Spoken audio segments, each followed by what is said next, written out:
أعوذ بالله أعوذ بالله من الشيطان الرجيم بسم الله الرحمن الرحيم الحمد لله رب العالمين والصلاة والسلام على سيدنا محمد وعلى آله وصحبه أجمعين والسلام عليكم ورحمة الله وبركاته. Frères et sœurs, assalamu alaikum wa rahmatullahi wa barakatuhu. J'espère que tout le monde va bien. Donc je fais cette petite nouvelle vidéo qui sera Inch'Allah courte pour parler de ce que le frère Mamar a déjà évoqué à travers ses nombreux discours et ses vidéos, et puis pour vous apporter une petite preuve quand même que même les non-musulmans, ils connaissent mieux notre religion que nous. Et donc là, il aurait fallu que les imams des mosquées de France nous expliquent à quoi servent leurs mosquées et à quoi sert l'islam qu'ils propagent. Voilà, donc je vais faire jouer la vidéo. Et Inch'Allah, s'il faut commenter, je vais commenter, Inch'Allah. L'opinion ce matin qui titre Loi de 1905, les choix de Macron. La loi de 1905, vous le savez, c'est cette fameuse loi de séparation des églises et de l'État. Je vois Patrick Pelot qui retrousse déjà les manches. Donc là, il commence déjà à parler de la loi 1905.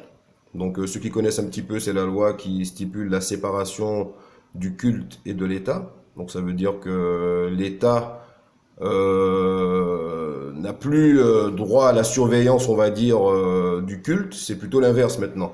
Chacun y fait son culte de son côté, mais c'est l'État qui chapeaute tout. Donc ça, c'est une loi de 1905. Autrement dit, que vous soyez juif, chrétien ou musulman ou bouddhiste, tout ce que vous voulez sur ce type de territoire, votre religion, vous ne pourrez jamais l'appliquer à 100%, sachant que la politique qui sera appliquée à tous les points de vue, que ce soit pénal, civil, moral, légal, ce sera en fonction de ce que l'État où vous vivez a décidé. Donc, quel que soit le dogme que vous avez, si vous avez une législation qui est imposée dedans, si vous vivez dans ce genre de pays où il y a la loi 1905, donc en l'occurrence en France, vous ne pourrez pratiquer aucune autre religion que celle choisie par l'État. Et on sait que l'État est non-croyant, tout court. La seule religion qu'il a, c'est la religion du satanisme. Puisque si vous allez chercher la définition du satanisme, le satanisme, c'est... vous avez différentes définitions, mais la définition la plus vague, c'est le fait d'adhérer à un point de vue où, on va dire, c'est le grand libertinage. C'est pas la peine de donner une définition complète. Quand vous lisez les lignes, fais ce que tu veux, couche avec qui tu veux, sois comme tu veux, pense comme tu veux. Donc c'est une liberté totale au niveau moral et des actes aussi. Donc c'est ça le satanisme. En gros, ça veut dire quoi? Que la plupart des gens qui n'ont pas une religion, ils ont quand même la religion de Satan. Satan qui veut dire étymologiquement qui est éloigné de Dieu, qui est opposé à Dieu. C'est ça que ça veut dire le mot Satan. C'est pas un être prédéfini, machin. Satan, ça veut dire qui est opposé à Dieu, qui est éloigné de Dieu, qui s'éloigne de Dieu, qui s'oppose à Dieu, dans le sens général du terme, que ce soit au niveau des versets, de l'application, de tout. Donc ça, c'est le terme que vous avez bibliquement parlant, et je pense que c'est peut-être pour ça aussi que dans le Coran, vous avez le terme Iblis, qui est le nom que Allah Azza wa Jal a donné à Shaitan, maudit soit-il, ainsi que ses suppôts. Donc, on va laisser continuer la vidéo, Inch'Allah. Que certains considèrent comme insuffisantes pour faire face à l'intégrisme islamiste, d'où la volonté de réformer notamment le régime des cultes, tel qu'il est édicté dans les articles 18 à 36, par exemple, avec l'idée de créer une sorte de label de l'État pour autoriser la création des associations cultuelles. Je sens que vous ne trouvez pas que c'est une bonne idée, Patrick Pelot. Ah, il ne faut absolument pas toucher à la loi 1905. C'est Bon, là, on a l'introduction de ce monsieur qui nous explique qu'apparemment Emmanuel Macron voudrait, entre guillemets, toucher à cette loi 1905, la réformer. D'accord? Et bon, vous avez ce monsieur qui est Patrick Pelot, là, médecin urgentiste, qui lui, bon, je ne connais pas sa position religieuse, mais il est totalement contre le fait de toucher à cette loi, et il va l'expliquer, il va le dire, parce que bon, ça c'est vraiment, faut pas qu'on touche à ça. La religion, c'est chacun il fait comme il veut en gros, et bon, l'État il faut voilà, faut pas qu'il donne de priorité à la religion. Tabou. Un totem. C'est un totem. C'est un totem qui même si ça a 113 ans. Mais et qu'il s'est passé beaucoup de choses depuis. Non, à ce moment-là, vous dites aussi que... Donc voilà. Donc, voici l'avant-projet de réforme de la loi 1905. Donc là, je suis sur le site Le Figaro, hein, cette vidéo est sur le site Le Figaro, je vais mettre le lien, Inch'Allah, à la fin, en bas de la vidéo. Donc ça s'est paru le 5 novembre 2018. Donc l'État, le gouvernement français, envisage de réformer un petit peu cette loi 1905. Et donc ça fait déjà peur aux, on va dire, les non-croyants ou les athées ou les gens qui pensent que une religion, que ce soit du christianisme ou catholicisme ou voilà, eux ils pensent déjà qu'une religion va prendre le dessus. Ça veut dire que ça va toucher à leur valeur morale, à toutes ces choses. Ils seront obligés de faire des choses qu'ils ne veulent pas faire. Ça ils veulent surtout pas, ils veulent pas qu'on y touche. Donc ça c'est le cas de ce monsieur qui n'a rien à voir bon avec le sujet, mais bon ça c'est sa position. Donc là, dans l'avant-projet, vous avez tampon administratif, démarche obligatoire et préalable de reconnaissance de la qualité cultuelle de l'association. Donc ça, tampon administratif, on va dire, bon ça c'est un petit truc, c'est quoi, c'est un tampon qu'ils vont mettre en plus, c'est rien de concret. Transparence des financements. Les associations cultuelles peuvent posséder et administrer tout immeuble pour en tirer des revenus locatifs. Donc là, ils vont nous expliquer que nos fameuses mosquées de Akhel Ozaman, entre autres, puisque nous, c'est les musulmans, mais ça va concerner aussi les églises et tous les cultes. Ils vous mettent transparence des financements, donc genre, ils veulent bien contrôler pour être sûr que l'argent ne provient pas d'ailleurs ou je ne sais quoi, soi-disant. Mais ils vont donner en même temps le droit aux associations de pouvoir posséder et d'avoir des immeubles pour en tirer des revenus locatifs. Et forcément, si vous tirez des revenus, vous êtes imposé. Si vous avez un immeuble, vous êtes imposé. Et en fait, ils savent qu'il y a du pognon ils savent qu'il y a du pognon dans le culte. Quand vous allez à Jumu'ah, quand vous mettez là, tout cet argent-là, il n'est pas déclaré. Il faut bien comprendre ça. Et ces gens-là, ils vont l'exposer à la fin. Et donc, en fait, le gouvernement, qu'est-ce qu'il veut? Il veut juste enfoncer un peu plus le clou. Il nous a déjà travaillé avec l'islam de France. D'accord? On pratique un islam qui est complètement apolitique, laïque et tout ce qu'on sait, comme l'a déjà évoqué le frère Mamar. Mais comme il a déjà bien berné et endormi tous les moutons, ben là, il va carrément leur mettre un papier, comme quoi ils vont carrément signer pour qu'on leur mette un concombre au lieu de la carotte, là où vous savez. Parce que là, on a déjà pris la carotte. Là, c'est un concombre qu'ils vont mettre à la place maintenant. En gros, c'est ça. Donc, ils vont donner la possibilité aux mosquées et éventuellement aux gens qui dépendent des associations d'avoir des immeubles, d'accord, et d'avoir des revenus locatifs, de louer ces immeubles. Et bien évidemment, qu'est-ce qui va manger là-dessus? C'est l'État. Donc, il va encore continuer de gratter du pognon à travers les soi-disant mosquées, les soi-disant Beit Allah. Alors que Allah ne cesse de répéter dans le Coran, suivez ceux qui ne vous demandent pas de salaire.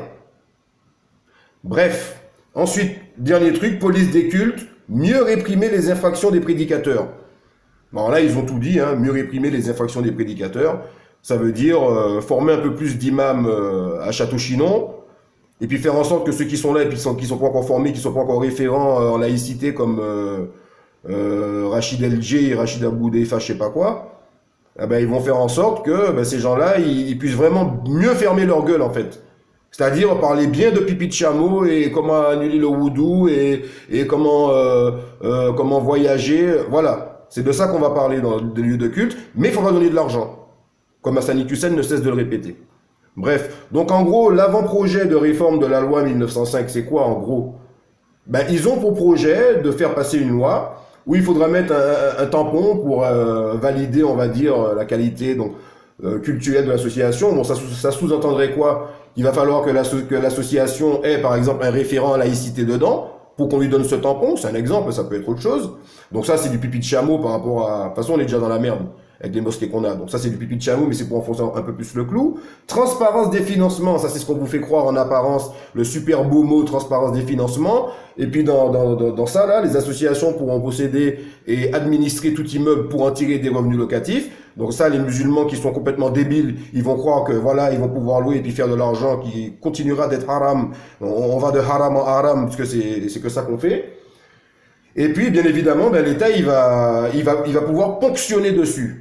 C'est le but, que l'État puisse ponctionner encore plus à la source. Puisque l'État sait qu'il y a des Jumu'ah et qu'à chaque prière, il y a des gens qui viennent, il y a des petites boîtes où on met de l'argent. Il sait, pour les douas, il y a des gens qui sont complètement égarés, ils payent même pour faire des douas pour eux. Donc là, c'est complètement... Enfin bref, on va pas aller sur ce sujet. Bon, bref, voilà. Et donc, ça, c'est pour nous mettre le concombre, pour l'enfoncer un peu plus. Voilà, il y avait une carotte, mais ça suffisait pas. Donc là, ils vont nous mettre un concombre. Donc ça fait que confirmer le travail que le frère Mamari fait. Pour nous dire, il faut dégager de ces mosquées. Il faut faire passer le mot pour qu'on n'aille plus dans ces mosquées. Et puis que les hypocrites qui restent dedans, qui veulent continuer à faire leur pseudo-prêche en disant, bien évidemment, encore heureux pour eux, une partie de la vérité. Parce que si vous allez dans une mosquée et que vous avez lu au moins quelques versets du Coran et le mec il commence à sortir 100% de koufr, vous seriez bien débile d'aller dedans. Donc le mec, il est évident qu'il va apprendre 98% il va propager 95% de vrai, et il va vous glisser sa petite douille à sa façon, comme Hassan Hussein et tous les autres y font. D'accord? Il va vous dire d'aller voter, machin. Mais il va bien vous apprendre les ablutions, nanana, l'école ceci dit ça, nanana, pipi de chameau. Mais après, il va vous dire d'aller faire du shirk et du koufr. Donc voilà. Bon, on continue la vidéo, Inch'Allah. L'existence même de la France, il faudrait revoir. Elle évolue un peu, la France, depuis... Non, ça a structuré les choses. Ça a structuré les choses pour plein d'arguments. La loi 1905, ses racines, c'est la Commune de Paris. Ça, c'est une évidence, où c'est là où on remet en cause la présence des cultes. Et ça mûrit dans la société. Ça mûrit au Parlement et ça naît et ça fait quelque chose qui est important parce que c'est discerné. Alors c'est sûr qu'on est un satellite par rapport aux autres pays. Là, on va faire les commémorations du 11 novembre, j'imagine. Même les États-Unis, la présence des religions est importante. Il y a des tas d'endroits. Oui. Bon, alors pour info, hein, moi je laisse rouler la vidéo parce que ça dure 15 minutes. Mais lui, ce qu'il nous dit, ça ne nous intéresse pas. Hein. Ce qui nous intéresse, c'est ce que les deux femmes vont échanger. Inch'Allah. Vraiment, voilà, les républiques islamiques, il y en a plein partout. Mais nous, on est singuliers. Et la séparation des religions par rapport à la société, c'est une indépendance intellectuelle et morale. Il ne faut pas les faire re-rentrer dans le jeu politique. C'est vraiment, c'est un truc qui est sacré. Ils veulent. L'islam politique, en fait. Donc voilà, donc lui, par exemple, ce monsieur, son point de vue, bon, lui, il doit être très certainement ou athée, ou voilà, lui, c'est un croyant, on va dire, comme la plupart des chrétiens, ils sont croyants non pratiquants. Ils pensent qu'il y a quelque chose après. En plus, c'est un médecin, donc je pense qu'il n'est pas débile. Quand vous êtes médecin, vous regardez une oreille, vous regardez un œil, vous regardez un pied, vos poils, vous savez très bien que c'est pas vous qui avez fait tout ça, le liquide qu'on éjacule, toutes ces choses. Un médecin, il sait très bien que le corps qu'on a, c'est une sacrée machine. D'accord? C'est une sacrée machine de guerre qui se régénère toute seule, qui a une intelligence cellulaire, plus une intelligence dans le cerveau, toutes ces choses, voilà, un médecin, il le sait. Bon, maintenant, on est en France, il te dit, la loi 1905, il préfère pas retourner dans ces histoires de religion. Ça, c'est son point de vue. Voilà. C'est pour les encadrer. Mais en gros, ça veut dire quoi? Lui, en fait, il a tellement peur qu'il y ait un remélange politique, religion, qui pourrait amener à ce que la religion prenne le dessus comme dans le passé, qui préfère qu'on ne touche pas à cette loi 1905. En gros, c'est ça. Mais nous, c'est pas... Bon, ça nous intéresse pour ceux qui sont... Voilà. Mais moi, ce qui m'intéresse de montrer, c'est après. La femme qui est à côté, elle va parler. Et puis l'autre dame qui représente le gouvernement, qui essaie de défendre la loi aussi, elle va parler. Cadrer, rien du tout. Vous leur donnez ça, ils vont vous bouffer ça. Et alors, autant je pense que les catholiques défendront la laïcité, les autres non. Les autres non, vous verrez. Mais c'est une erreur. C'est une erreur. La laïcité, on lui dira que ça vient du catholicisme. Ilana Fikirla, avant de vous donner la parole, je vous propose d'écouter justement Nicole Belloubet, garde des Sceaux, ce matin sur France Inter, pour écouter ses arguments. Ce qui est important, c'est réellement que nous puissions ensemble travailler sur un islam de France qui apporte de l'apaisement par rapport aux questions liées à cette religion. Ça veut dire quoi concrètement? Sur le mode de financement, par exemple, sur la formation des imams, etc. Il y a plusieurs... Voilà, donc sur la formation des imams, etc. Sur la formation des imams, etc.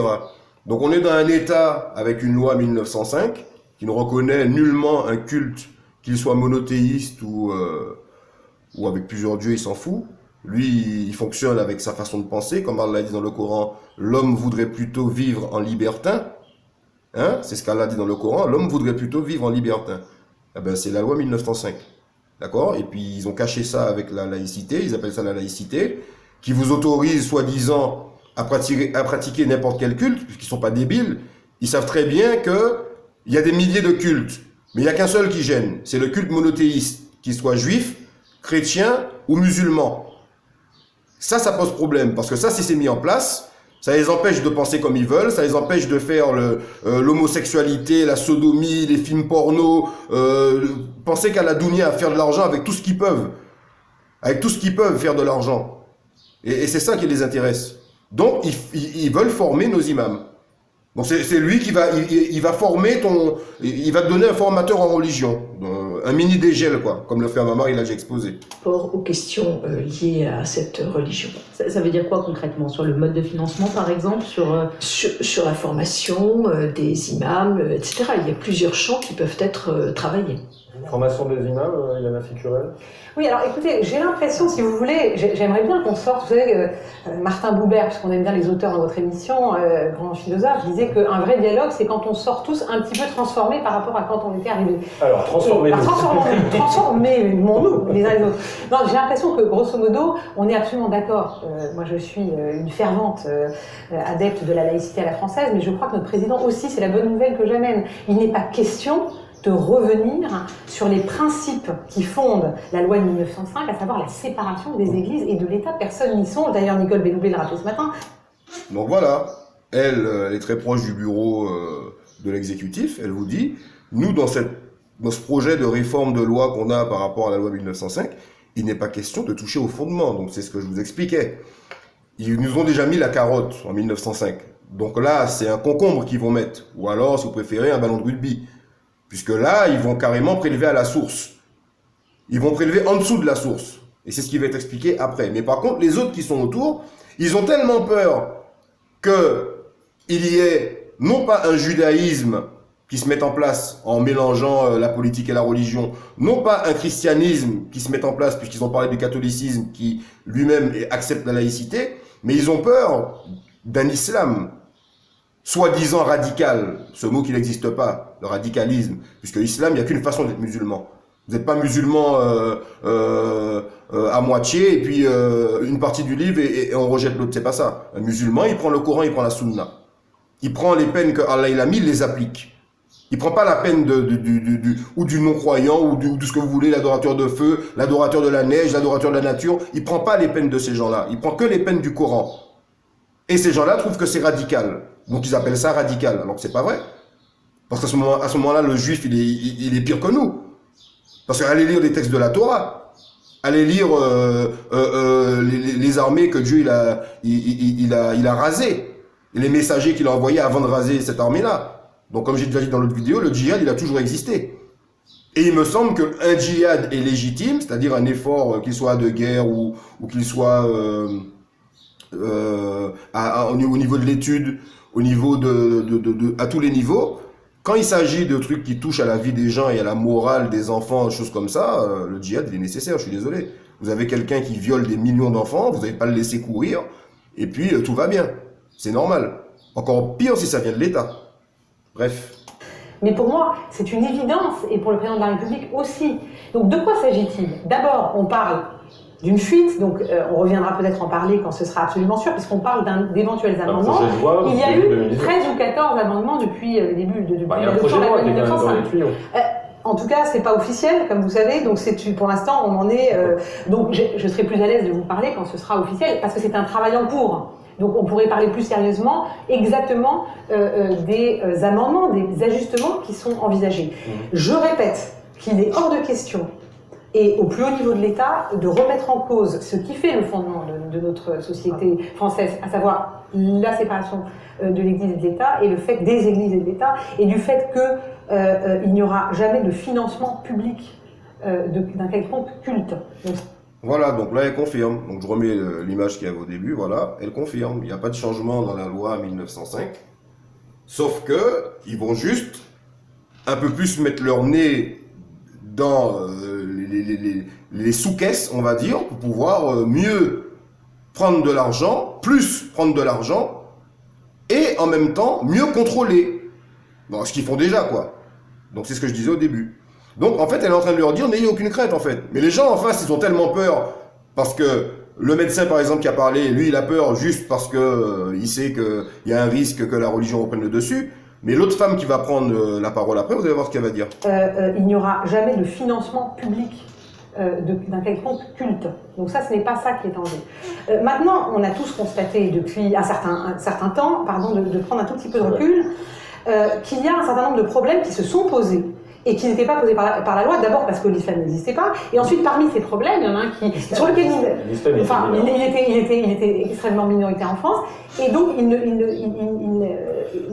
le problème n'a pas été pensé à sa bonne mesure, mais il y a un autre phénomène qui s'est développé, et là-dessus nous nous rejoindrons probablement, c'est l'apparition et le développement d'un islam politique.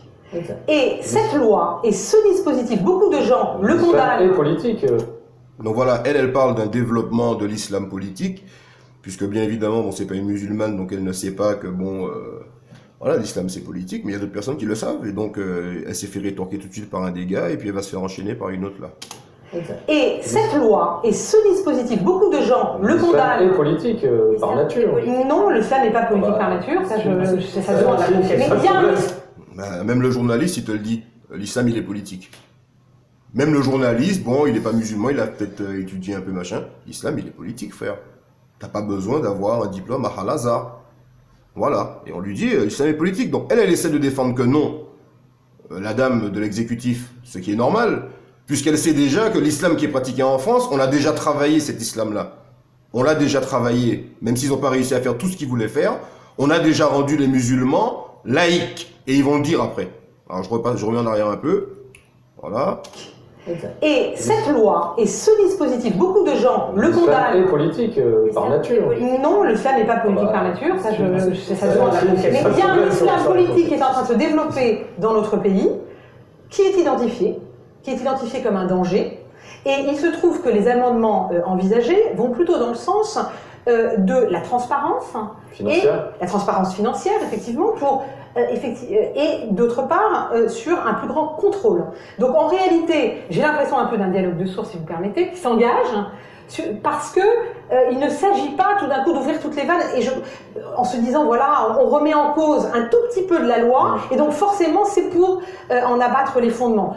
Voilà, donc elle explique, ne vous inquiétez pas mes amis, cette loi, ce projet de réforme de loi 1905, ça va toucher à rien, vous inquiétez pas, il y aura pas de souci. Et effectivement, il y aura pas de souci. Si cette loi elle passe, ils vont juste nous mettre un ballon de rugby à la place de la carotte. C'est ce que j'ai dit. Donc voilà, c'est tout. Bon, après eux, ils ont vraiment la trouille en face. Parce qu'ils vont vous dire que bon, le nombre de musulmans, ça augmente quoi. Donc si on commence à toucher à ça, on mélange la politique avec la religion et qu'il y a un risque que ça prenne le dessus. Et eux, ils veulent surtout pas. Donc c'est juste ça. Non, les fondements ne seront pas remis en cause. Oui, il y a des amendements qui sont peut-être prévus, on attendra qu'ils soient officiels pour pouvoir vraiment en débattre de manière plus technique. Mais en tout cas, le problème de la montée de l'islam politique, il est posé. Le problème des financements de l'islam par des pays étrangers et du coup qui alimentent un radicalisme, il est posé et il faut trouver des réponses. Et le problème d'un islam de France dans lequel vous ne voulez pas croire, mais qu'il faut tenter de construire, parce que vous avez... Bon alors quand elle dit, qu'est-ce qu'elle a dit là, l'histoire des pays là, qu'est-ce qu'elle a dit là en tout cas, le problème de la montée de l'islam politique, il est posé. Le problème des financements de l'islam par des pays étrangers et du coup qui alimentent un radicalisme. Alors quand elle dit ça, par exemple, le problème des financements des mosquées par les pays étrangers qui alimentent un radicalisme, c'est totalement faux. Elle le sait, mais bon, ils n'alimentent pas un radicalisme, puisque les musulmans qui vont à la mosquée, ils sont formés pour être laïcs. Comment tu veux être radicaliste? Enfin, votre définition du radicalisme, si tu es laïque, puisque pour vous, le radicalisme, c'est l'islamisme, c'est être conforme au Coran intégralement, ce que tout musulman devrait faire. Et vous avez déjà laïcisé les musulmans. Donc en fait, même s'il y a 10 millions de pays qui alimentent la construction des mosquées ici, les mosquées, elles sont pas Beit Allah. Les mosquées, les gens, ils vont dans la mosquée, ils disent Allahu Akbar, Dieu est le plus grand. Alors que c'est faux, et ils le savent. Les imams, tout d'abord, qui dirigent ces prières-là, quand ils lèvent leurs mains, ils disent Allahu Akbar dans ce lieu, qui est soi-disant un lieu de culte. Alors qu'il est encadré par la loi 1905, avec les directives de l'État sur lequel ce culte a été construit. Donc comment vous faites? Évidemment qu'on est dans le haram jusqu'aux oreilles, tous ceux qui vont à la mosquée. Évidemment qu'ils prennent pas le hasanat.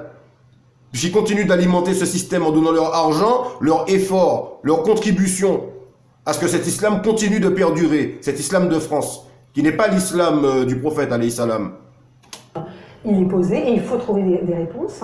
Le problème d'un islam de France dans lequel vous ne voulez pas croire, mais qu'il faut tenter de construire, parce que vous avez des musulmans de France, il y a un islam en France. L'idée, et ça c'est, je pense que ce qui fait la marque aujourd'hui du président de la République par rapport à ces questions, c'est que il identifie des problèmes comme ses prédécesseurs, mais au lieu d'hurler en disant il y a des problèmes, il y a un problème avec l'islam, il y a un problème avec l'islam, comme avec beaucoup de sujets, il a décidé d'y travailler sérieusement et de prendre son temps, vous l'avez noté, de prendre son temps pour essayer d'aboutir à des solutions dont on pourra débattre, mais je voudrais qu'au moins on soit d'accord sur les intentions. Vous voyez ce que je veux dire? Qu'on ne diabolise pas l'intention, en se disant que l'objectif, c'est d'arriver à des financements plus transparents, à éviter que l'islam en France soit instrumentalisé par des forces radicales qui sont parfois qui passent parfois par des financements. Jean-Baptiste Marteau, vous avez l'impression. Donc voilà, donc elle a tout dit, cette dame. Il n'y aura pas de problème avec cette loi qui va passer. Il faut qu'on comprenne bien, on va juste clarifier les financements. Ça veut dire qu'on va juste mettre notre nez un peu plus de là où l'argent il vient, et puis on va contrôler un peu mieux. Vous n'avez pas à vous inquiéter là-dessus. C'est ça qu'elle dit. Donc là, ça va commencer à être intéressant. Ouais. Non, vous parlez des intentions d'Emmanuel Macron. C'est vrai qu'a priori, on peut ne pas en douter. Le problème, c'est que il a encore, j'ai envie de dire, quelques preuves à faire sur la laïcité. Le discours des Bernardins a, pour beaucoup de Français très attachés à la laïcité, semé un petit peu le trouble. Et on se demande effectivement ce qu'il a vraiment derrière la tête sur la laïcité. C'est un totem, la loi de 1905. Effectivement, et dès qu'on commence à toucher peut-être même un petit centimètre... Oui, mais il ne faudrait pas arriver à une espèce de tabou qui fait qu'on n'arrive plus à trouver de solution. D'accord. Sur le principe, on peut se dire, quand il dit on va mieux encadrer le financement étranger venu pour financer des mosquées par exemple, en le limitant à 10 000 euros, ce qui est à peu près dans les fuites qui sont sorties ce matin, et qu'au-delà, ce serait contrôlé. Bon, sur le principe, pourquoi pas, on peut tous être d'accord sur cette mesure. Non. Mais quand on derrière, pas tous, presque. Non, mais on peut se dire qu'en tout cas, pourquoi pas l'état d'esprit de cette mesure peut se défendre en tout cas. Je vous écouterai juste après avec plaisir. Mais si derrière vous commencez effectivement à permettre aux associations culturelles de posséder leurs biens, d'avoir des revenus qui en découlent, c'est ce qu'il y a dans ce qu'on a lu ce matin, avec pourquoi pas des financements publics qui pourraient arriver pour refaire l'isolation, ce genre de choses. C'est tout ce qu'on a pu lire, et on se dit que effectivement, le principe de la loi de 1905 peut être détourné à travers des financements qui vont venir ici ou là, par les collectivités locales aussi, on le voit. Voilà, donc là, ce monsieur-là, il a évoqué, il a détaillé le projet de loi, et lui, en fait, il statue sur le fait que dans les articles sur la loi de 1905, le gouvernement ne doit pas financer d'une quelconque manière des lieux de culte ou des trucs comme ça. Ils doivent démerder par eux-mêmes. Et là, avec le projet de réforme qui les dérange, à eux, enfin à ce journaliste et aux médecins par exemple, c'est que l'État va donner des biens, donc s'il donne des biens, c'est que le bien il a une valeur, donc il va donner de l'argent, mais bon, lui il s'arrête à ça. L'État il est pas débile. S'il va donner des biens, c'est parce qu'il va imposer dessus. Il va pas imposer à demi, puisque tu as un lieu de culte et nous-mêmes on est koufars. Il va pas imposer à demi dessus. Donc il va te donner des biens, il va te donner la possibilité d'avoir des biens pourquoi? Mais parce qu'il a déjà vu que l'argent qu'il prend sur toi, il prend, d'accord, tu respectes ses lois, tu prêches un discours qu'il veut à la mosquée, machin, mais il sait qu'il y a de l'argent qui arrive à Djoumoua. Il y a de l'argent qui arrive pour des mariages, pour des douas, pour des sadakas, il y a de l'argent, il y a des boîtes dans la mosquée, tout ça, c'est pas déclaré. Ils ne peuvent pas avoir de contrôle sur ça. Ils peuvent, à moins qu'ils aient un mec, c'est vraiment un hypocrite, c'est un aumônier, il est là et puis il triche, mais c'est pas possible. La mosquée, c'est des associations, elles ont des comptes, machin, et puis l'argent qu'on leur donne n'est pas forcément mis sur le compte. Donc ça, ils le savent. Et donc, comme cet argent-là part et que l'État ne peut pas y toucher, à défaut de pouvoir y toucher directement, on va leur donner des biens, donc ils vont dépenser pour acheter ces biens, avec cet argent-là qui passe en dessous, et ils vont être imposés dessus. Donc en fait, l'État, il gagne partout. Mais eux, bon, ils s'arrêtent au b.a.-ba, quoi. Plusieurs fois lors de la construction. L'État, il travaille avec Chétan, donc l'État, il veut de l'argent, il veut l'âme des gens, il veut leur argent, il veut leur effort. Pas dans le sentier d'Allah, mais dans le sentier de l'égarement. Voilà, qu'il soit à un haut niveau quand vous adorez directement le diable, qu'il soit au plus bas niveau quand vous le suivez en vous taisant. Voilà. Construction de mosquées. Et donc, il y a quand même des principes qu'ils ont baissé leurs culottes par rapport à leur religion. Il y a quand même des principes. Caroline Valentin, Donc lui, il vient de dire, ils ont baissé leurs culottes par rapport à leur religion. Donc voilà, ça fait un moment déjà. Hein. Enfin, je remets en arrière un peu. La loi de 1905 peut être détournée à travers des financements qui vont venir ici ou là, par les collectivités locales aussi. On le voit plusieurs fois lors de la construction. Voilà, donc c'est ce que je disais. Lui, ce qui l'inquiète, c'est que la loi 1905, elle soit juste détournée. Parce que dans cette loi figure l'article où il est mentionné que l'État ne peut pas financer un lieu de culte. Ça se fait plus. On finance plus la construction d'une église ou d'une mosquée. Et que là, en donnant la possibilité aux musulmans d'acheter des biens dans le projet de réforme, ben ça va poser un problème à ce niveau-là. Donc lui, c'est pas la religion qui le pose problème, c'est plus cet article-là qui le pose problème. Mais l'État, il s'en fout. Il s'en fout et de l'article et de la religion. Il s'en fout de tout ça, l'État. Il s'en fout de la morale, il s'en fout de vos enfants qui crèvent, il s'en fout de tuer des gens au nom de la quête du pétrole, il s'en fout de déstabiliser un gouverneur pour faire tomber toute une population pour prendre ses richesses. Il s'en fout, le gouvernement. Et les Français, ils préfèrent être laïcs, ça leur permet d'avoir une liberté de penser, mais qu'ils doivent garder pour eux. Donc ils vont jamais défendre une cause juste, qu'ils soient musulmans, qu'ils soient, enfin pas musulmans, mais qu'ils soient bouddhistes ou tout ce que vous voulez. Dès qu'ils sont français, ils sont laïcs, ben ils peuvent penser du mal du gouvernement, tout ce que vous voulez. Ils vont essayer de faire leur truc de gilet jaune qui sert à rien du tout, même si il y a des choses qui sont évidemment revendicables. Oui, mais vous allez vous battre pour 100 € de plus, 200 € de plus, alors que même si aujourd'hui il aurait fallu qu'on vous donne 1000 € de plus pour vivre bien en France. Avec ces 1000 € de plus, vous auriez fait quoi? Match de football. La plupart des gens, c'est comme ça. Match de football, maillot, PSG, machin. Tous les gens dépensent leur argent autrement que dans le sentier d'Allah. Donc vous auriez vécu mieux. Mais les lois qu'on fait passer pour vos enfants et pour les pédophiles, pour qu'on les rende, pour qu'ils deviennent des malades. On fait passer des lois pour que les gens qui sont pédophiles deviennent comme un buveur d'alcool. Ça veut dire que le mec, il va pas prendre 20 ans de prison, on va le mettre dans un hôpital, et puis il sera relâché dans 2 ans après avoir fait un truc de... Tout ça, c'est les lois qu'on fait passer. Les enfants et la cause que la sœur Farida Belgoul, elle défend. Toutes ces choses-là sont plus importantes que toutes les revendications que les Gilets jaunes ils vont faire. Donc on a 2 choses qui sont importantes. La religion et les enfants. Et le travail, l'État, il a pris les 2. La religion, il l'a déjà foutu en l'air. À part les frères comme Mama qui s'évertuent à nous aider, d'accord? À part ça, l'État il a déjà foutu la religion en l'air, et maintenant il s'attaque à la source, nos enfants. Parce que nous, quand on va mourir, il va rester nos enfants, qui vont naître dans la cité de Sodome, de Gomorre, de Lot, d'Étamud, des Had, du peuple de Madian, des gens d'Arras, tout ça, c'est mélangé aujourd'hui, dans Akhir Zaman. Et nos enfants, ils vont naître là-dedans, puisqu'on ne peut pas leur laisser une religion authentique.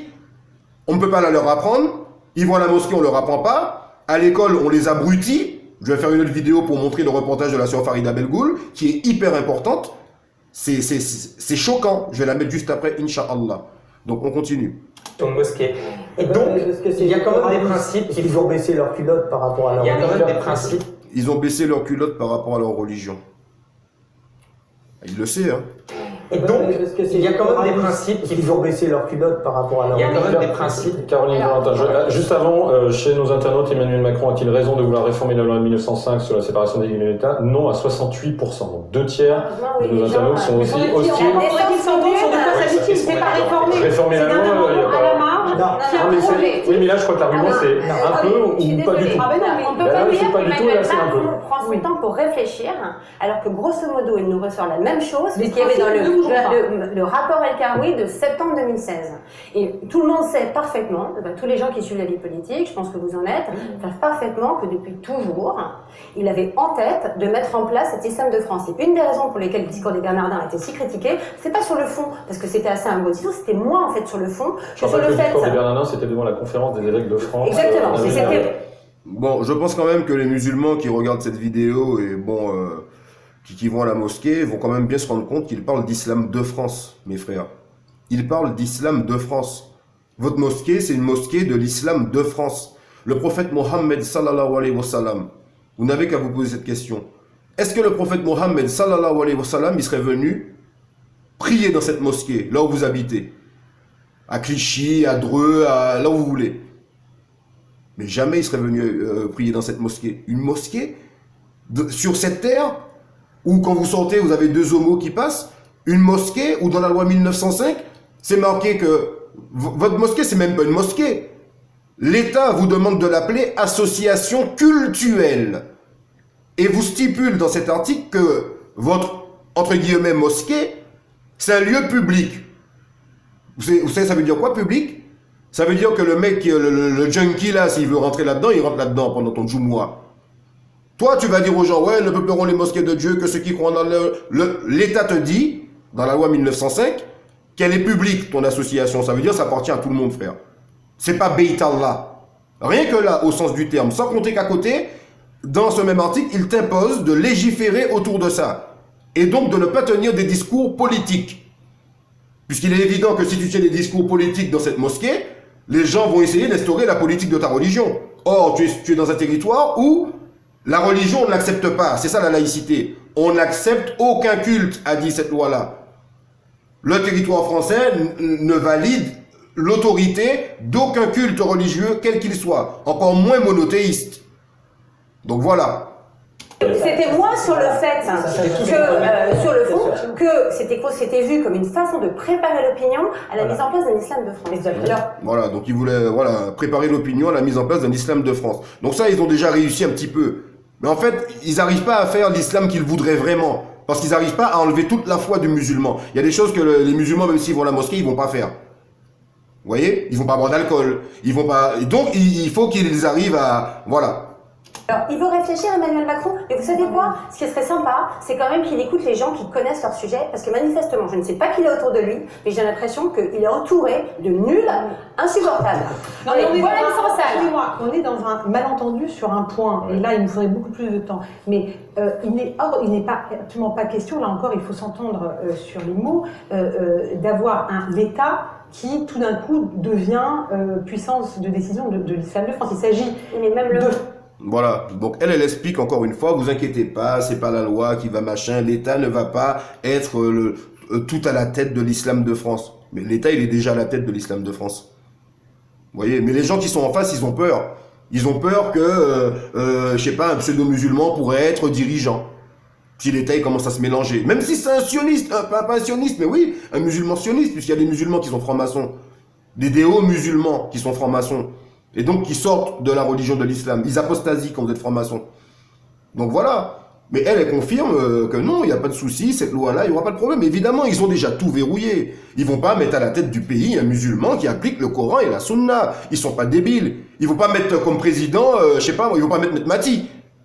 Ils vont mettre le frère Mati comme président de la République. Ben, il faut pas déconner. C'est exactement ça.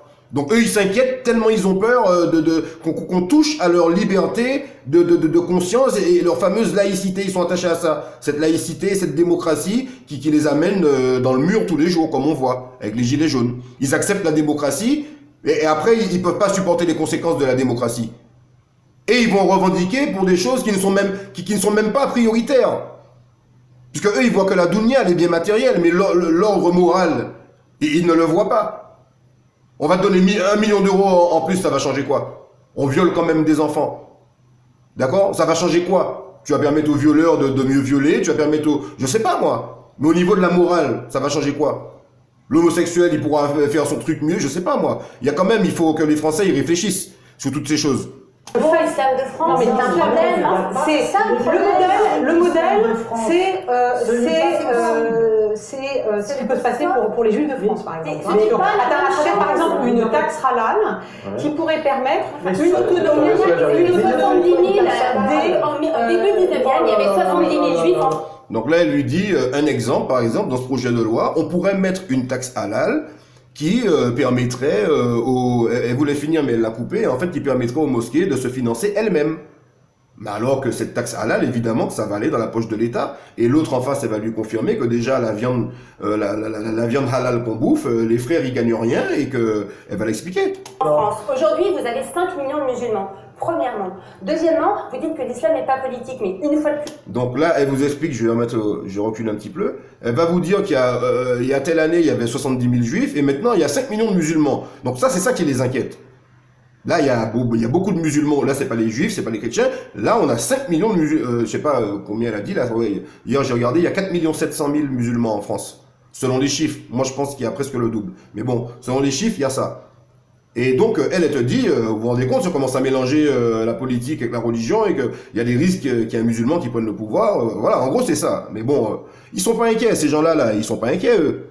Le gouvernement, vous inquiétez pas que la loi, elle est déjà bien barricadée. 70 000, au début du 19e, il y avait 70 000 juifs en France. Aujourd'hui, vous avez 5 millions de musulmans. Premièrement. Deuxièmement, vous dites que l'islam n'est pas politique, mais une fois de plus, je trouve surprenant que en 2018, en novembre 2018, il y a encore des hauts responsables qui expliquent que l'islam n'est pas politique. Quand Boualem Sansal vous explique que l'islam est politique, connaît le sujet, il habite en Algérie, et il est en train de dire, il a parlé, lui, du rapport El-Karoui. Alors, il me semble que cette dame-là, c'est pas une musulmane. C'est quand même bizarre qu'elle dise la même chose que le frère Maître Mati. Et c'est quand même bizarre qu'elle dise le contraire des discours de tous les imams dans la mosquée. Je sais pas, on va remettre un petit peu. Voilà. Aux responsables qui expliquent que l'islam n'est pas politique. Quand Boualem Sansal vous explique que l'islam est politique, connaît le sujet, il habite en Algérie, et il est en train de dire, il a parlé, lui, du rapport El-Karoui, pour une fois, et pas que du sondage, il a parlé du rapport lui-même, pour dire que le rapport El-Karoui, c'était l'islamisation de la France, comme il l'avait connu en Algérie.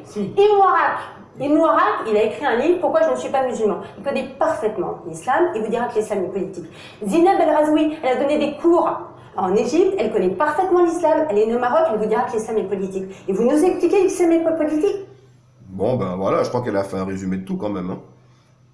Donc l'islam, il est politique. Vous avez 5 millions de musulmans en France, mais ils n'ont pas de dirigeants. Mais tous ces musulmans-là, qui vont à la mosquée, ils pensent pratiquer l'islam. Bon, ben ça se passe de commentaires. Non, mais c'est la politique depuis le départ. Excusez-moi, nous avons en France, effectivement, un nombre important de musulmans. Un grand nombre d'entre eux ne sont pas dans la radicalité. Le phénomène de la radicalité est préoccupant, très préoccupant. Il est pris en charge par Jean-Michel Blanquer, par un comité des sages présidé par Dominique Schnapper. Donc les choses sont identifiées. Je ne peux pas vous laisser dire que tous les musulmans sont engagés dans un processus anti-républicain. Voilà, donc là elle explique que tout est déjà encadré et qu'en France, on n'a pas de musulmans, comme ils appellent ça, radicaux. On n'a pas de musulmans qui cherchent à revenir vers le Coran et la Sunna. C'est très clair ce qu'elle dit. Il n'y a rien d'incompréhensible. C'est très clair.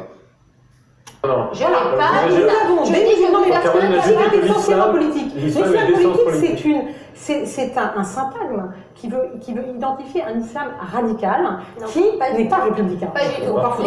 Vous avez compris? Qui veut identifier un islam radical qui n'est pas républicain. Donc, eux, ils appellent ça islam radical, mais notre religion, c'est l'islam. Eux, ils appellent ça radical, parce que tu appliques la loi de Dieu. Dès que tu appliques la loi de Dieu, tu es un radical, tu es un radicaliste. Mais si tu appliques la loi de Shaitan, il n'y a pas de souci. Et si tu n'as pas Dieu comme maître, tu as qui comme maître si ce n'est pas le Shaitan? Que tu sois athée, zoophile, j'en sais rien, quelle que soit ta confession, quelle que soit la confession que tu as, quelle que soit la façon dont tu penses, la réincarnation, tout ce que tu veux, tu crois en astrologie, tous tes trucs de couf. Si tu n'as pas Dieu comme maître, celui qui t'a créé, qui est-ce que tu as à part Shaitan ou un de ses suppôts comme maître? Puisque tu te diriges comme toi-même, tu veux être dirigé. Et c'est ça que le gouvernement fait. Et c'est ce qu'Allah dit dans le Coran. Allah dit dans le Coran, qui est mieux guidé? Celui qui se dirige, celui qui se dirige sur ce que Allah lui a révélé, ou celui qui se dirige comme lui-même il est dirigé? Il est évident que c'est celui qui suit Allah. C'est évident. L'islam politique, on va être précis, c'est quoi? L'islam politique, l'islam est politique de manière générale. Voilà, donc elle-même, elle est journaliste, elle le sait. L'islam est politique de manière générale. L'islam, il est politique de manière générale. Il n'est pas laïque.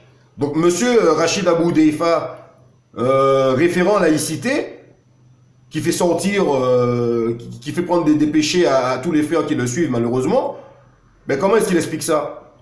C'est un imam, il connaît la religion, comment il explique qu'une journaliste nous confirme ce qu'on trouve dans tous les livres et que le frère Mamar dénonce depuis un moment, que l'islam, il est politique. Alors pourquoi dans nos mosquées, il n'y a pas un travail qui se fait d'essayer de retourner à cet islam politique, sachant qu'on n'est pas obligé de vivre en France. En tout cas, aux yeux d'Allah, On n'a pas la contrainte de vivre ici. Oui, on vit ici. Il y a peut-être un travail à faire pour guider des gens, machin, oui, mais on n'est pas obligé de vivre ici.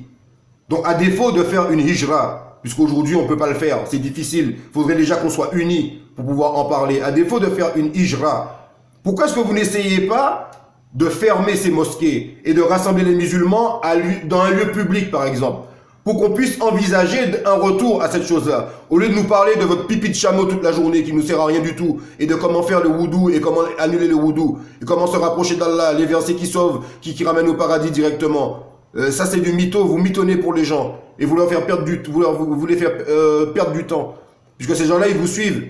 Et au lieu d'aller directement dans la vérité, ben vous les amenez dans le sentier de l'erreur, puisqu'ils croient qu'ils pratiquent bien leur religion.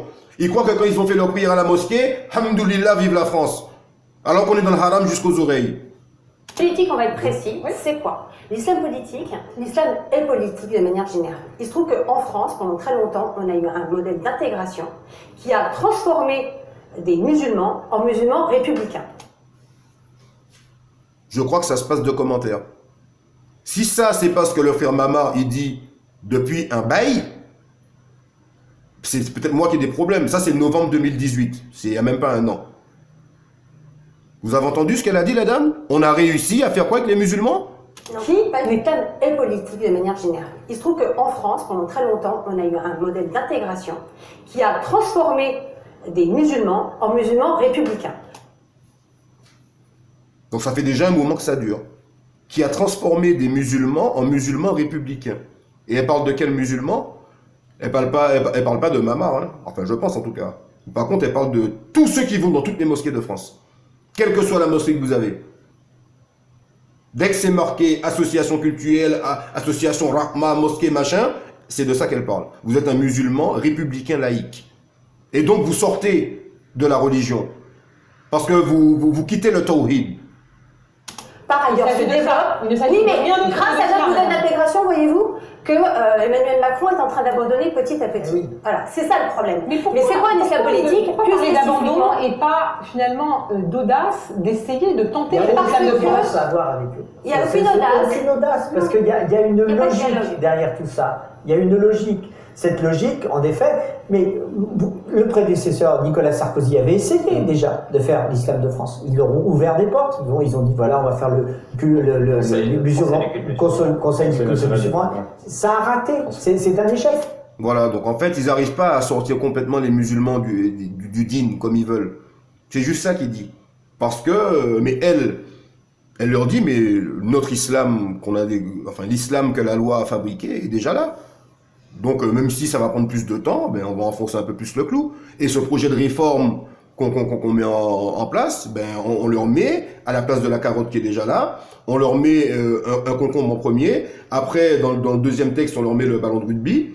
Et puis, ben, dans le troisième alinéa, ben, on leur met carrément du sparadrap sur la bouche en même temps. Vous savez, le gros scotch là. En gros, c'est ça. Donc, elle s'inquiète pas. Mais bon, eux, ils ont tellement la trouille qu'il y ait une quelconque religion au-dessus de leur façon de penser, ça leur pose un problème. Après, quand vous regardez ces instances, quand il y a eu des attentats, il a fallu vraiment leur arracher le fait qu'ils dénonçaient les attentats. Et c'est ça le problème. Alors ça, moi, je sais pas pourquoi il dit ça, par exemple, parce que quand vous voyez les attentats, vous n'avez pas besoin d'être musulman, bouddhiste, chrétien, ou de quelconque race, ça va contre la fitra. Ça va contre la nature innée qu'on a.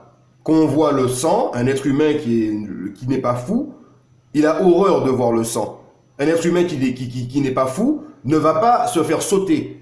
Un être humain qui n'est pas fou ne peut pas cautionner le fait que quelqu'un aille se faire exploser et aille tuer des gens qui sont innocents au nom qu'il veut atteindre quelqu'un d'autre. Je suis désolé. Si quelqu'un voulait vraiment faire du mal à là où les personnes qui faisaient du tort, il se serait attaqué à ces personnes. Si un gouverneur ou un élu dérangeait un pseudo-terroriste, il aurait fait en sorte de se trouver parmi le cercle de ce pseudo-gouverneur ou je ne sais qui, et se faire exploser à côté. Si c'était vraiment quelqu'un qui combattait une cause juste. Mais on n'a pas besoin d'être musulman ou chrétien ou bouddhiste pour savoir que quand vous faites sauter une bombe dans un train et qu'il y a des millions de personnes, il y a des centaines de personnes qui sont dans le train, et que ces gens n'ont rien à voir avec ce pourquoi vous allez mettre votre bombe, on ne peut que le rejeter. C'est bien évident qu'on ne peut que le rejeter. Donc lui, quand il dit qu'il y a des musulmans qui ont pris du temps pour sortir, pour dire que c'était pas bien, les attentats, moi, il est venu m'interroger. Il est passé interroger tous les musulmans. Là, faut pas dire de conneries quand même, hein. Bon, bref. C'est que d'un coup, ils comprennent la violence. C'est pour ça qu'on ne peut pas accepter ça. Je vais vous dire un truc. Nous, qu'est-ce qu'on fait là? Qu'est-ce qu'il fait Emmanuel Macron? Il arrive avec... La fuite est organisée, ne prenons pas les gens trop pour des nouilles quand même. Surtout que c'est la Voilà. deuxième Qu'est-ce qu'il tentative, dit? il y a eu des tentatives d'amendement qui Il dit pas tellement ce que vous avez écrit, il dit voilà, je vais proposer un nouveau statut aux associations et je vais rendre ce statut attractif en leur permettant de posséder des immeubles et de les exploiter. Elle a tout dit, hein. D'accord? Donc il veut un peu plus enfoncer le clou. Donc je remets un peu. Il dit pas tellement ce que vous avez écrit, il dit voilà, je vais proposer un nouveau statut aux associations et je vais rendre ce statut attractif en leur permettant de posséder des immeubles et de les exploiter. Et puis par ailleurs, en leur permettant également de bénéficier de subventions d'État pour la rénovation énergétique de ces immeubles. Bah oui, puisqu'on a beaucoup d'immeubles qui sont là, qui servent à rien. Ça dort là, ça pourrit. Bon, qu'est-ce qu'on fait? Ça coûte cher. Bon, ben on va donner la possibilité. Les lieux de culte, ça paye. Hein. Les lieux de culte, il y a de l'argent en dessous là. On va leur donner la possibilité d'acheter des bâtiments. Comme ça, hop, on prend de l'argent dessus. Hop, pseudo-rénovation. Hop, les taxations, taxes foncières, taxes massives. Tout ça, c'est dedans aussi. Vous achetez un bien, vous avez une taxe foncière dessus. Vous avez une taxe d'habitation, même s'il y a arrangement. Donc voilà où on en est avec notre culte. Voilà où on en est avec notre culte. Allah ne cesse de nous dire, suivez ceux qui ne vous demandent pas de salaire. Comment vous pouvez demander aux gens de l'argent dans la mosquée? Cet argent, il est reversé pour le non-croyant. Et il n'aide pas à les faire musulmans. Vous voulez pas importer les problèmes en France, mais les problèmes qu'on a en France, vous ne les résolvez pas. Alors comment est-ce qu'on fait? Il faut continuer de vous écouter? Non, je suis désolé. Bon, qu'est-ce qu'ils ont fait? Qu'est-ce qu'il a fait l'Autrichien là? Qu'est-ce qu'il a fait à la place? Il a dit, vous savez quoi? Moi, je vous dis tout de suite, les financements étrangers, c'est interdit. Et c'est pas interdit au-dessus de 10 000 euros, c'est interdit point barre. Voilà. Et les financements n'importe comment... Vous n'allez pas très loin, reconnaissez-le. Non, mais sauf si vous faites plein de 3 000 euros, mais vous savez ce qui se passe aujourd'hui. 10 000 euros. Mais vous savez ce qui se passe? Est-ce que vous pensez que c'est une bonne idée qu'il n'y ait pas de financement étranger de l'islam de France? Tout le financement... Comment on finance les mosquées? Mais il se finance... Il se finance. Il se finance, mais il s'agit de... Mais il se finance tout seul quand il s'agit tout à fait de cela.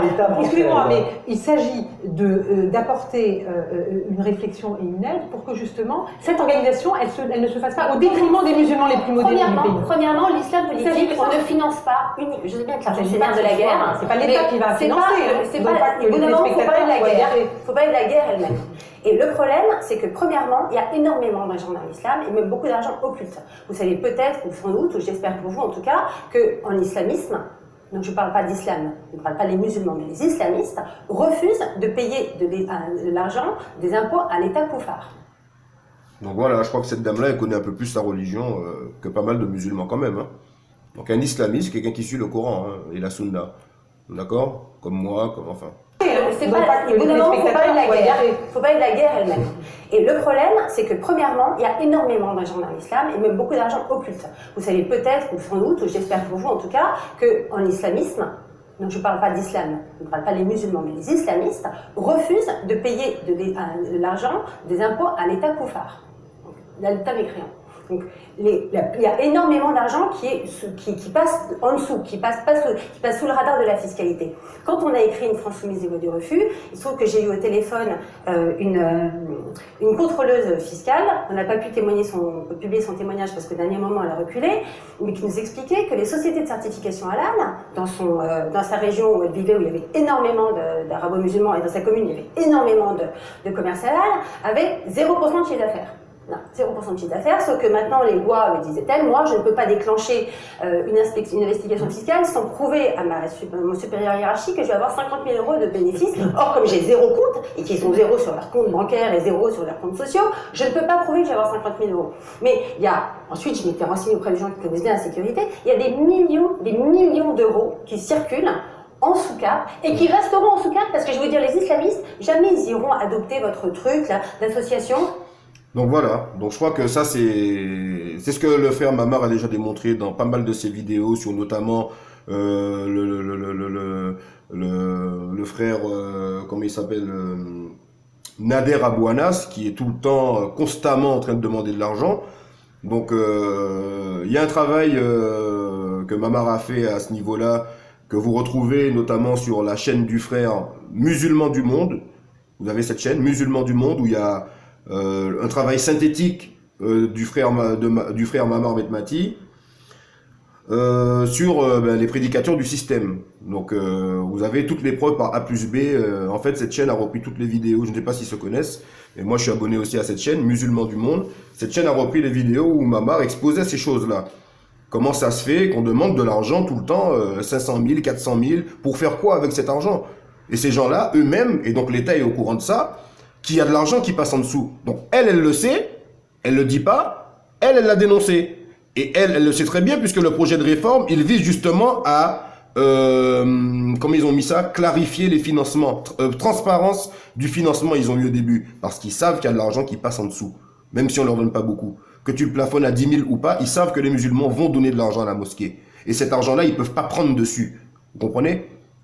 C'est exactement ça. Alors, je vais remettre un tout petit peu, pour une dernière fois en arrière, voilà. La dernière intervention qu'elle a fait. Hop. Énormément d'arabo-musulmans et dans sa commune, il y avait énormément de commerce halal avec 0% de chiffre d'affaires. Non, 0% de chiffre d'affaires, sauf que maintenant les lois, me disait-elle, moi je ne peux pas déclencher une investigation fiscale sans prouver à mon supérieur hiérarchique que je vais avoir 50 000 € de bénéfices. Or, comme j'ai 0 compte et qu'ils ont 0 sur leur compte bancaire et 0 sur leurs comptes sociaux, je ne peux pas prouver que je vais avoir 50 000 €. Mais il y a, ensuite je m'étais renseignée auprès des gens qui connaissent bien la sécurité, il y a des millions d'euros qui circulent en sous-cap et qui resteront en sous-cap parce que je veux dire, les islamistes, jamais ils iront à...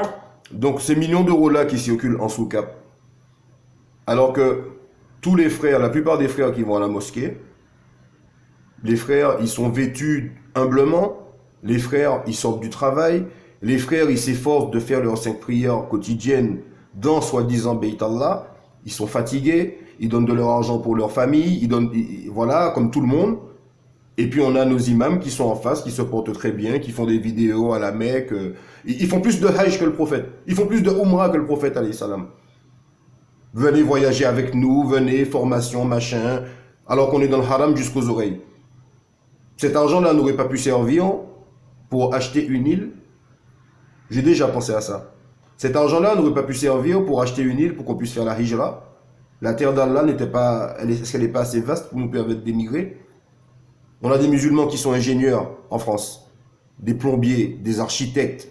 On a tout ce qu'il faut. On a tout ce qu'il faut. On est 4 millions. Si chacun y met 10 €, il n'y a pas assez pour acheter une île. J'ai déjà regardé le prix des îles. Il y a des îles qui à 10 millions, à 20 millions, à 50 millions, même à 100 millions. Depuis 30 ans qu'il y a les mosquées en France. Si depuis 30 ans qu'on avait construit la première mosquée en France, on avait cette niya de faire la hijra un jour. Si on avait cette niya depuis 30 ans, est-ce qu'on ne serait pas déjà loin de toute cette façade? Bien sûr que oui. Et donc on se doit de faire l'effort d'essayer de revenir à ce qu'Allah nous a prescrit. Puisque aujourd'hui, on est dans la merde. On est dans le chemin de la vérité, on est musulman, mais on est dans le haram jusqu'aux oreilles. Et on ne peut pas facilement faire une hijra aujourd'hui, à moins d'ouvrir les yeux de tous les musulmans. Ils vont quand même pas nous obliger à rester ici. Donc il faut qu'on se donne les moyens de pouvoir dégager avant que ça pète. Sinon, si on ne peut pas partir, ben, ça va péter et on va mourir au milieu de la cité de Sodome et de tous les autres mélangés. Alors qu'Allah nous fasse miséricorde. Qu'est-ce qu'on peut faire d'autre? On ne peut rien faire avec notre main. Les musulmans n'ont pas de police. Les musulmans n'ont pas d'armée. Les musulmans n'ont pas d'hôpitaux. Pas de société générale. On n'a rien du tout. On n'a pas de centre de formation scolaire. On n'a rien ici. Et on ne peut pas l'avoir non plus. Vous ne pouvez pas le réclamer au nom de votre religion. Donc à quoi ça sert qu'on reste là? À donner notre argent encore pour alimenter ce système. Subhanallah. Il faut qu'on arrive à se réunir et à faire le travail que Mamar a proposé, à savoir dénoncer cet islam de France, le ruiner, faire en sorte qu'il disparaisse, et que le musulman, quitte à ce qu'il prie chez eux, à 2, 3, 4, 5, Allah il acceptera mieux votre prière, déjà de 1. Et votre niya, ce ne sera pas la même. Parce qu'on aura pour but d'essayer de sortir de cette situation dans laquelle on est. Alors que là, on s'y complaît. D'une façon ou d'une autre, le musulman, quand il va à la mosquée, il est fier d'aller à la mosquée. Il est content d'aller faire sa prière à la mosquée. Et il ne sait pas. Et Allah, il dit dans le Coran, celui qui sait n'est pas comme celui qui ne sait pas. On a des hadiths où le prophète, alayhi salam, il a dit, méfiez-vous de qui vous enseigne votre science. Donc, j'ai pas encore lu tout le Bukhari, mais j'ai déjà lu ce hadith-là. Donc, quand même, il faut qu'on ouvre les yeux. Inch'Allah. Adopter votre truc là d'association pour avoir 3 balles issues de l'exploitation de leurs immeubles alors qu'ils ont des centaines de milliers d'euros. Ce que vous écrivez, c'est précisément ce contre quoi nous voulons lutter en proposant une organisation, plus de transparence et plus de structuration. Écoutez Boilem Sansal, lisez Barbara Lefebvre. Mais non, vous ne le lisez pas parce que... Bon voilà, la vidéo elle est terminée. Donc moi je vais pas la faire plus longue que ça, Inch'Allah. Donc voilà, je vais vous montrer que ce que le frère Mamar dénonce dans l'intégralité de son travail en général, voilà, il est là. Il est là. Donc vous avez des gens qui sont pas musulmans, qui connaissent très bien la religion de l'islam. Donc après, ils y adhèrent, ils y adhèrent pas, ça c'est leur problème. C'est entre eux et Allah. Mais nous qui sommes musulmans, on connaît pas notre religion. Alors s'il n'y a pas de frère comme Mamar qui fait ce travail-là, sachant qu'il n'y a aucun... Et je pense qu'il n'y a aucun frère qui a... je pense pas qu'il y ait un frère en France qui ait autant de livres que Mamar. Et qui ait autant de livres et qui ait déjà lu autant de livres. Et le problème, c'est que pour savoir ces choses-là, il faut lire des livres. Et il faut les lire et il faut donner aux gens la vérité derrière. Et quand vous lisez ces livres, même quand vous êtes étudiant, puisque moi-même je suis un étudiant, et évidemment que j'ai tout de suite vu que l'islam était politique, califat ça veut dire califat, hein. C'est pas, Allah il va pas révéler des lois et puis tu fais ce que tu veux. C'est complètement débile. Donc il est évident qu'il faut un gouverneur, qu'il faut, voilà. Et après ça se prouve dans l'histoire et dans les livres. Donc comment est-ce qu'on fait nous, en France là? Avec ces imams qui pompent votre argent pour alimenter le système du dégel. Le système de Shaitan. Donc j'espère que cette vidéo... elle va ouvrir les yeux des frères musulmans qui ne suivent pas encore le travail du frère Mamar Metmati. Et comme je ne peux pas faire mieux que lui, tout ce que je peux vous dire, c'est je vous invite à aller sur la chaîne du frère Mamar Metmati, sur YouTube. Vous avez la chaîne Musulmans du Monde qui a repris un peu son travail aussi. Et je vous invite en parallèle à lire, puisque c'est ce que je fais. Et je vous dis salam alaikum wa rahmatullahi wa barakatuhu. Et à une prochaine, Inch'Allah, pour une prochaine vidéo.